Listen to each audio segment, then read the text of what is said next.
When we give positive feedback, or even positive and corrective feedback that are related, and even if we are well prepared, we can experience unexpected reactions. This is the theme of our 8th lesson on feedback, how to manage bad reactions.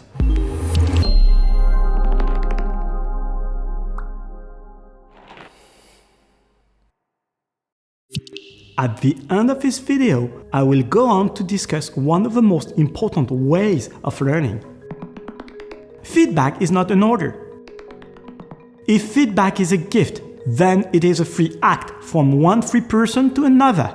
In other words, when you give feedback, you need to recognize that the other person may not accept it. This has significant implications. We need to differentiate between an order and a piece of feedback. An order does not involve freedom. It forces the other person to act in a certain way.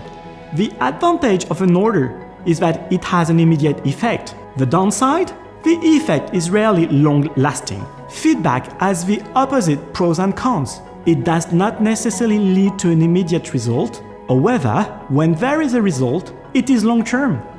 Feedback is not above an order, they are simply complementary. Who is to blame? In The Idiot by Dostoevsky, the Russian novelist wrote, "A stick always has two ends," meaning that it is of no importance how much fault lies with one person or another. We think the same in terms of communication. It is always best to start by saying that we hold one end of the stick, that the fault may actually lie with us. Perhaps we were not sufficiently prepared. Perhaps we had the impression that the other person was criticizing us, or that we felt superior. In short, perhaps there was a better way of conveying the message we wanted to communicate. Should I try again later? Yes, there are moments when you should and should not give feedback. You need to respect that sometimes people just don't want to receive feedback, even if it's positive. Moreover, it may sometimes be more effective if someone else gives the feedback that you had in mind. How do I reapproach someone? In my experience, I have often noticed that those people who seem resistant to feedback are in reality very aware of what they need to improve on. The problem is therefore elsewhere. I have gradually come to the conclusion that when feedback is not received with enthusiasm, it is necessary to start by addressing the other person's level of self-esteem.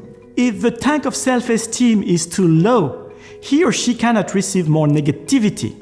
We therefore need to fill it up with real positive feedback. And if the tank is completely empty, we need to acknowledge that it will take time even for the positive feedback to be accepted. Remember that we cannot force feedback. It reveals the level of trust between people. Therefore, take the time to nurture a relationship by regularly giving positive feedback, and then, in due course, perhaps you will be able to reintroduce a more comprehensive version. What should we do when we lose faith?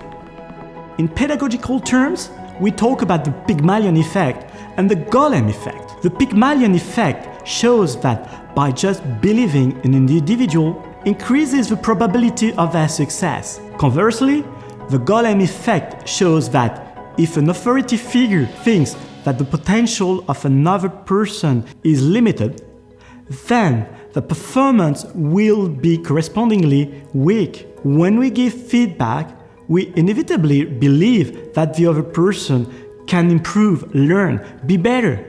It is a question of being attentive towards your neighbor. It is also a question of being wise. In conclusion, your 8th challenge.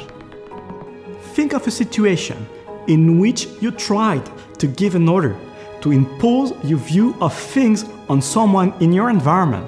Try to reenact this discussion by giving some genuine feedback with regard to the other person, whilst explaining that he or she is free to take it on board as they wish.